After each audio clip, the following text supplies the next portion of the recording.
Bueno, y esta mañana en los tribunales de Santa Fe se conoció el veredicto de un tribunal que juzgaba la conducta del profesor Darío Céspedes, denunciado en su oportunidad por una familia, los padres de un niño que asistía al Jardín de Infantes de Colegio San Roque, y que a medida que avanzaba la investigación, la pesquisa, el proceso judicial, se fue probando, se fue corroborando la participación de este profesor en un hecho muy aberrante, que es el abuso sexual con acceso carnal, situación que fue ratificada por el tribunal esta mañana cuando dio el veredicto. Todavía los fundamentos no se conocen, se conocerán en unos días, pero el veredicto fue ese.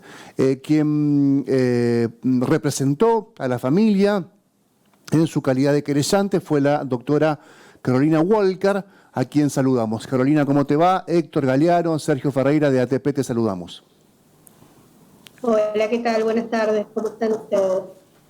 Te escuchamos un poquito saturado, el audio. ¿Es tu micro o es nuestro? Vamos a ver si podemos mejorarlo. Bueno, vamos a ver si avanzamos en la charla, en todo caso después corregimos. ¿Qué conclusión a priori tenés del fallo que escucharon hoy ustedes, teniendo en cuenta que habían pedido 20 años de prisión para Céspedes? Sí, bueno, por un lado, obviamente la conformidad con el hecho de que Céspedes fue condenado, digamos, y la tranquilidad que un abusador sexual infantil está preso y no que ha sido dejado en libertad por haber sido absuelto. Pero por otro lado nos queda este sabor amargo por el monto de la pena. Nosotros habíamos solicitado una pena de 20 años precisamente por el daño que se le ha ocasionado a este niño. Ustedes saben que para la cuantificación de las penas se tienen en cuenta diferentes parámetros. Esta es una pena divisible, por lo cual para establecer el monto final se tienen en cuenta diversos elementos, entre ellos las consecuencias del delito y el daño que el mismo haya provocado a la víctima. En este caso tenemos un niño que hoy tiene 9 años, que está prácticamente sin ser escolarizado, precisamente porque el trauma generado por el delito hace que el niño no pueda concurrir con normalidad a una escuela. Si bien está siendo asistido por el socioeducativo, por la escuela a la que asiste actualmente, por diversos profesionales de la salud, él al día de hoy no puede ingresar a una escuela, no puede tener contactos pares, digamos, porque tiene como una especie de pánico y de miedo a permanecer adentro de una institución escolar. La verdad que este tipo de consecuencias ya a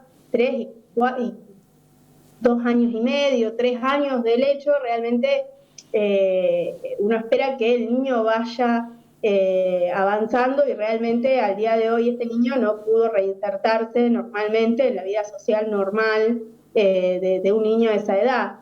Por lo cual nosotros considerábamos claramente que con estos elementos el monto de la pena debía ser mayor. Aquí tuvimos la particularidad que se lo imputó, se lo acusó, se lo llevó a juicio por 2 grandes periodos de tiempo. Por un lado, los ocurridos durante el 2018 hasta el mes de noviembre, y por otro lado, los ocurridos de marzo a julio del 2019, cuando el niño asistía a la escuela primaria. Por este segundo hecho fue absuelto por el beneficio de la duda que se generó a partir de la desaparición de un elemento probatorio que, bueno, el tribunal consideró que era fundamental para poder establecer si esta persona era o no culpable, y en beneficio de la duda se lo absolvió por este segundo hecho, a pesar de que había un montón de otros elementos probatorios que nosotros consideramos que eran sumamente importantes y que podrían haber fundamentado la condena. Estamos obviamente esperando los fundamentos.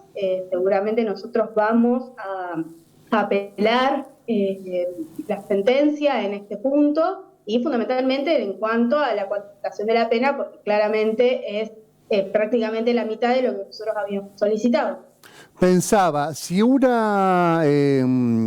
registro audiovisual permite poner en duda una denuncia en el 2019, podríamos aplicar esa lógica a los hechos del 2018 y también debería ser absuelto. o los hechos del 2018, que tienen otra prueba muy valiosa, como ya dijiste, y que no tienen el instrumento del soporte audiovisual, bien podría haberse tenido en cuenta en los hechos del 2019. Eso es lo que no logro entender. ¿Por qué no se valoró toda la otra prueba que es contundente, testimonios, testimonios de peritos importantísimos, y se valoró tanto un soporte audiovisual que sí puede ser relevante, pero también es contundente todo lo otro que se aportó? Sí, a ver, no había ninguna duda en relación a los hechos ocurridos en el 2018. Los mismos fueron ocurridos dentro del jardín, lugares en donde no había cámaras de seguridad. Claro. Y bueno, y fecha de la denuncia, obviamente esos registros ya habían desaparecido porque se van pisando. Pero bueno, al final del juicio aparece una testimonial de una directora del jardín que dice que ella habría entregado en el 2019 registros de la puerta de entrada al jardín. Y teniendo en cuenta que los hechos del 2019 fueron ocurridos dentro de la escuela primaria, estas filmaciones no serían relevantes a los efectos de merituar, digamos, esa prueba para la sentencia. Pero bueno, el tribunal ha considerado que era un elemento valioso, ya tendremos que ver los fundamentos, ¿no? Por supuesto, y que eso le generaba cierta duda acerca de al menos la existencia de estos hechos en este segundo periodo de tiempo.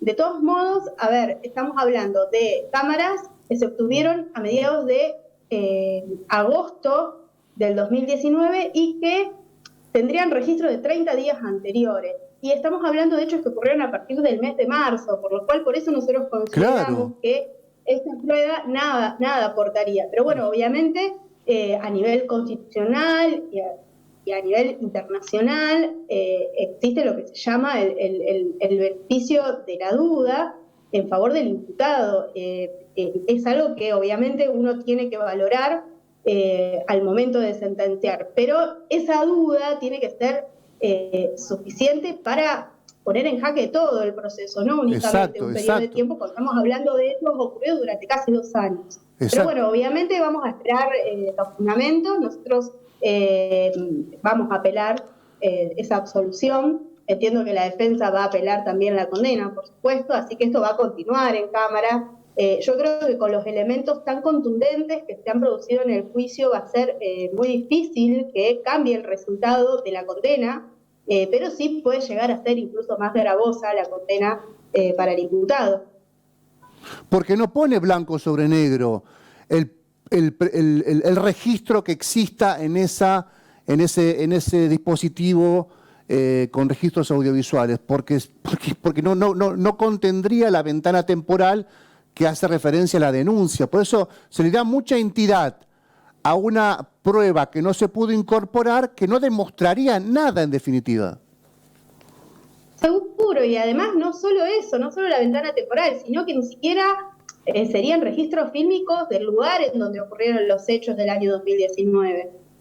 Pero bueno, por eso creo que va a ser fundamental leer, obviamente, los fundamentos del tribunal, pero bueno, sí remarcar algo, Héctor, que me parece grave, y es que desaparezca cualquier elemento probatorio, sin duda, por más impertinente o irrelevante que sea. En este caso nosotros consideramos que no era relevante, pero en el caso de que sí lo hubiese sido, digo, podemos llegar a una sentencia que condene a una persona inocente o dejar en libertad a una persona culpable con consecuencias que incluso podría traer. Entonces, creo que esto obviamente tiene que llamar la atención del EBPA y bueno, no tiene puesto que volver a ocurrir. Y no nos olvidemos que ha pasado en otras oportunidades, digamos, hay armas desaparecidas de la sala de efectos de tribunales, hay millones de dólares de pena de un delito que desaparecieron por arte de magia, digo. No es algo que ha ocurrido en este caso porque tenemos fiscales que son, digamos, descuidados ni nada por el estilo. Esto ocurre todo el tiempo a nivel judicial y del MPA. Entonces, obviamente, creo que hay que rever los protocolos en cuanto a la prueba, digamos, que queda resguardada. ¿Qué responsabilidad tienen porque de esto me parece que no escuché nada y se habló poco, los directivos de entonces del complejo educativo, en virtud que llegaron como encubridores, tengo entendido, ¿no? al Sí, juicio. hay una causa que corre aparte, que es la causa en donde se investiga el descubrimiento de 2 docentes. Bueno, obviamente vamos a ver los resultados de esa causa, pero también aquí hay otro tipo de responsabilidades, que son las responsabilidades civiles, institucionales, ¿no? Esto ocurre dentro del ámbito escolar, mientras esta persona estaba dando clases y aprovechando la circunstancia de estar dentro de la institución educativa y, digamos, el nivel de preeminencia sobre los niños, digamos. No es que esto ocurría en otro lugar, sino que ocurría dentro de la institución escolar. Entonces yo creo que a partir de ahora va a empezar otra discusión y es precisamente la responsabilidad civil de la escuela y del arzobispado al que pertenece a la escuela. Carolina, Claramente es responsable. y Sergio te quiere hacer una consulta, Caro. Carolina, ¿cómo te va? Sergio Ferreira te saluda, buenas tardes. Quisiera, por favor, que detalles cómo puede seguir esto, teniendo en cuenta lo que dijiste recién, que tanto la defensa como ustedes van a apelar cada uno por diferentes caminos en lo que se resolvió aquí, pero ¿cómo continúa el juicio? Bien, esta sentencia en particular, como toda sentencia, tiene lo que se llama una doble instancia, en donde bueno, las partes que están disconformes con una resolución pueden apelar y ir a la Cámara de Apelaciones, que creo que va a ser lo próximo. Seguramente esto va a ser apelado por ambas partes. Iremos seguramente a la Cámara, quien tendrá que decidir si es justa o no esta resolución. Pero aparte, particularmente, esta causa creo que tiene un planteo constitucional muy importante, que tiene que ver con precisamente el beneficio de la duda, que es algo que impone nuestra Constitución, que seguramente va a llegar a instancias extraordinarias como la Corte Suprema de la provincia y de la Nación. No va a terminar acá. Va a ser una causa que va a traer mucha cola y mucho tiempo todavía por delante. Eso también te iba a preguntar, ¿no hay un tiempo estimativo que se pueda llegar a cuantificar? No, seguramente en Cámara, digamos, vamos a tener en los próximos meses una resolución, digamos, eso, digamos, una vez que esté dictada la sentencia, tenemos un plazo de 5 o 10 días, no recuerdo exactamente, para apelar la sentencia, de 10 días, perdón, para apelar la sentencia, y seguramente en los próximos meses va a ser la audiencia de Cámara y la resolución antes de fin de año seguramente la vamos a tener, pero ya cuando estamos hablando de instancias superiores, por supuesto que los tiempos son mucho más largos, y bueno, va a demorar algunos años quizás. Carolina Walker, gracias por tu tiempo. Un abrazo grande. Gracias a ustedes. Gracias.